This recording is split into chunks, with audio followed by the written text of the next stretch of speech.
About this time in 1970, you made your first appearance for England. I remember it was in Brussels against Belgium. I was there to see it. What about that? It was a funny story again there, Brian. You see, I hadn't got called up to be in the squad. And all of a sudden I got a phone call from Dave Sexton on Sunday at home, and he said, Ozzy, will you go and join the England squad? And I said, Dave, I'm not being funny. I said, I've carried the bags many times. I said, it's a privilege to go out. I said, but he's got Frank Worthington, Rodney Marsh, and who was the other? Martin Chivers. I said, he's got three forwards in the squad. And he said, Ozzy, he's told me Bobby Charlton's pulled out, and if you go, you'll definitely play. So I packed my bags and off I went, and as you say, we won 3-1. Yeah. And he was Alf Ramsey? Yes, yeah. Now tell me, how did you make out with Alf? Fantastic with Alf, yeah. I was obviously disappointed I didn't get enough caps under him.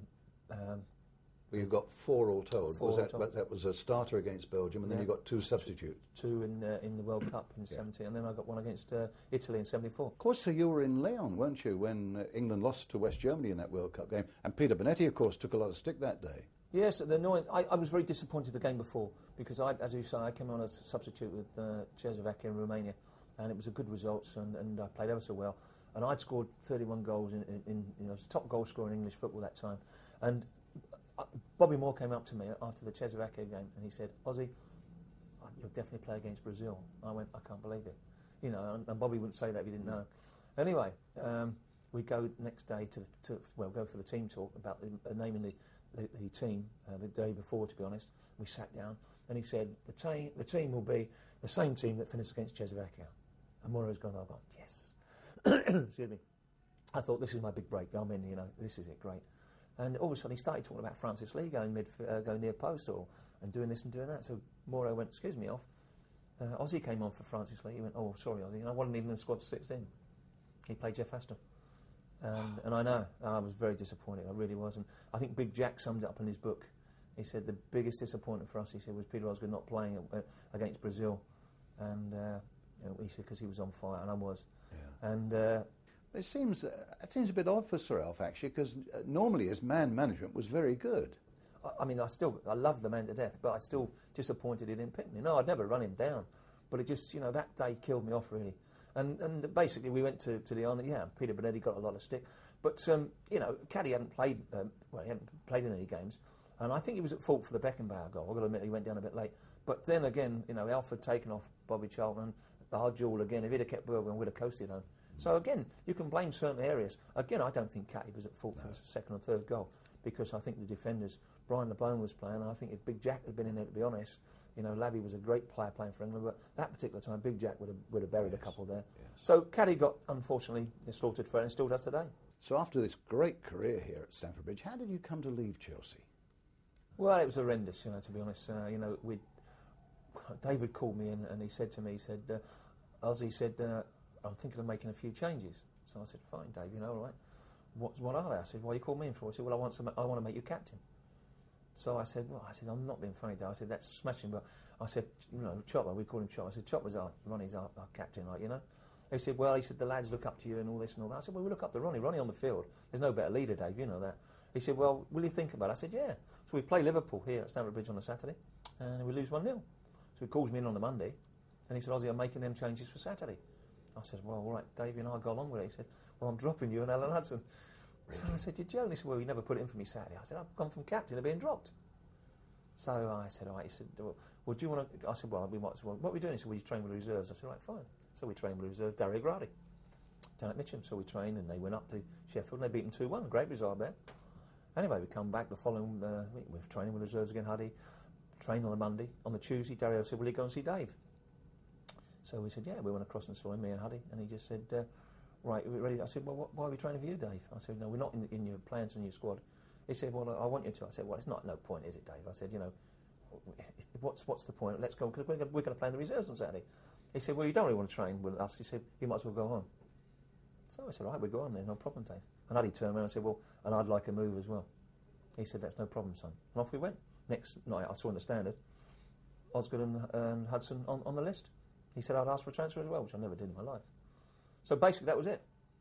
So really it means that you left Chelsea after just that one bad performance. Well, basically, again, it wasn't finished there. I mean, I played in the reserves and I had a bad groin injury, so I had to get myself fit again. And then I came and saw Dave, and I said, look, Dave, I said, this is ridiculous. I don't really want to leave. And I said, you know, hopefully you don't want me to. He said, no.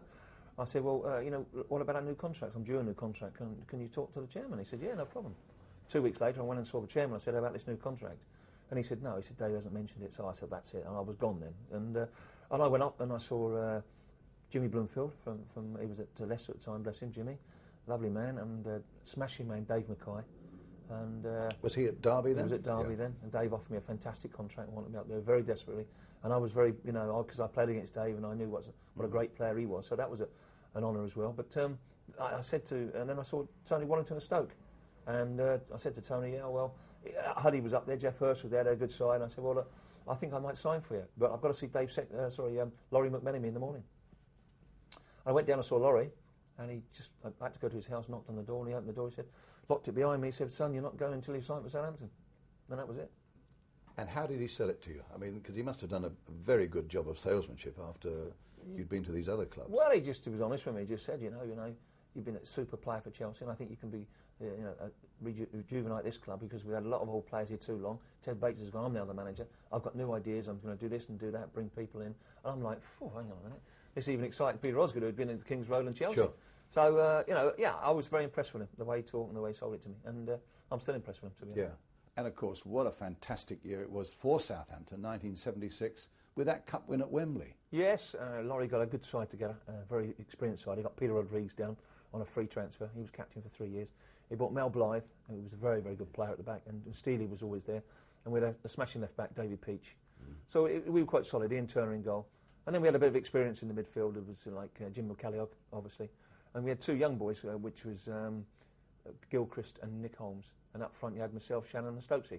So we had a nice balance there. And it was, I mean, the nice thing about it, again, is like getting to cup finals. The lovely thing about the semi-final, there was Leeds and Manchester United. And it was Southampton and Crystal Palace. Crystal Palace. Third division. Played here. Absolutely. Yes. So it was third division and we're second division and we draw them. Where we play in Stamford Bridge in front of 50,000, as it took in them days. Malcolm Allison with the big fedora. That's right, yeah. So anyway, we beat them 2-0. And Jimmy Mack was playing, Jimmy McCalliog, he grew up here as well as a kid. So it was a fantastic, it's always good to get good draws. That's why, like the draw, the last 8 are always important. And we got the great run of, the draw. And we went on to beat Manchester United 1-0 at Wembley. And, of course, the old question, comparing the past to the present. But when you look at the players you had, how would they compare and compete against the ones of today? I honestly still believe that the Chelsea 70 side would give them a good game. I wouldn't say we'd beat them, but I think over a period of 5 games, if we played 5 games, I think probably 3 or 4 would be drawn and one side might win by an odd goal. But I still think it'd be very close. It'd be very interesting to see, wouldn't it? But I think our lads were very, very strong. Great in midfield. We've got Hudson, Cook and Hollins, different class. And you had like Houseman, Baldwin, myself and Ian Hutchinson up front. So we'd be a handful for them at the back anyway. But these are lovely to watch. Well, Peter, you've certainly given Chelsea fans over a lot of years a lot of great memories. I just hope you've saved a few good ones for yourself. I have. I mean, they've given me a lot of memories as well, these fans. Every time I come back here, they're always super to me. They always call me the King of Stamford Bridge. Matthew was different class when he was alive. Matthew Harding. Yes, Matthew Harding was smashing, and we used to meet him and have a drink with him in the Imperial, which, is... And I got some smashing memories from me, yeah, and for fans at Old Trafford when they were just kept chanting Chelsea, Chelsea, Chelsea and things like that. They got us through it as well. So they take a lot of credit, and now they're reaping the rewards after 26 years. And there's still a load of them in the executive suite. They're getting a bit older now, the old boys, but I still go and see another glass of wine when I'm on a Saturday or a midweek game, because they are true blues, and it's lovely. There's a guy, this box we're now, Mick Crossan. I mean, they're in the new Chelsea sort of era, but they're lovely people, They love the old boys, and they remember the memories of Chelsea. They remember Chopper, they remember Webby and Demps, and we don't want to be forgotten. But we say, let's look forward, because we are fans. I'm a fan of this club, big and big. Great to talk to you. Thank you very much.